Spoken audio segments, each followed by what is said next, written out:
আসসালামু আলাইকুম। এটা হচ্ছে আবুল কোম্পানির ফুল। আবুল কোম্পানির ফুল থেকে ঠিক বাম পাশে যে রোডটা, কাঁচা রোডটা, এদিকে আসো।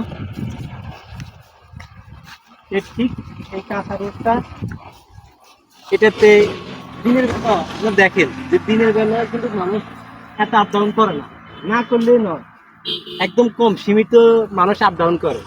কিন্তু এই কাঁচা রোডটাতে যে রাতের 10টার পরে যে এখানে এই গাজা বলেন, বাবা বলেন, যে কিশোর গ্যাংকে লিডার বলেন, সবাই এই রোডটাতে রাত্রে আড্ডা মারে।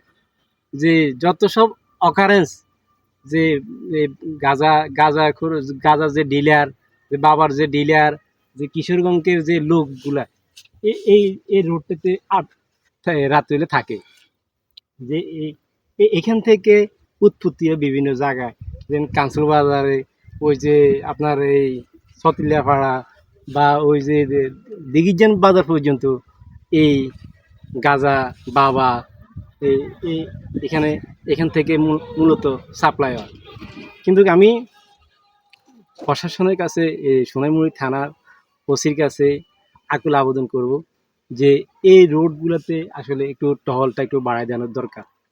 যে এই রোডগুলোতে রাতে 10টা 11টার পরে চুরি, ছিনতাইকারী, বিভিন্ন ধরনের কিশোর গ্যাংকে লিডার, কিশোর গ্যাংকে পোলা পাইন্ডা এখানে এই জড়া হয়ে মানুষের এই চিন্তাই করে, বিভিন্ন ধরনের বিভিন্ন অকারেন্সগুলোতে এটাতে করে। কারণ এই রোডগুলোতে এমনি দিনের বেলাতেও আমরা দেখেন, দিনের বেলা তো আসলে এই রোডগুলো অনেক নীরব, আর রাতের বেলার কথাগুলো তো এটা মানে একদমই আরো নীরব, অন্ধকার।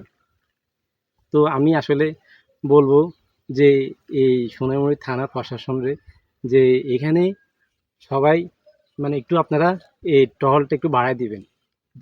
যারা এই এখানে এগুলা বিক্রি করে, বা এই কিশোর গ্যাংয়ের লিডার টিডার থেকে শুরু করে আপনারা এখানে তাদেরকে ধরেন।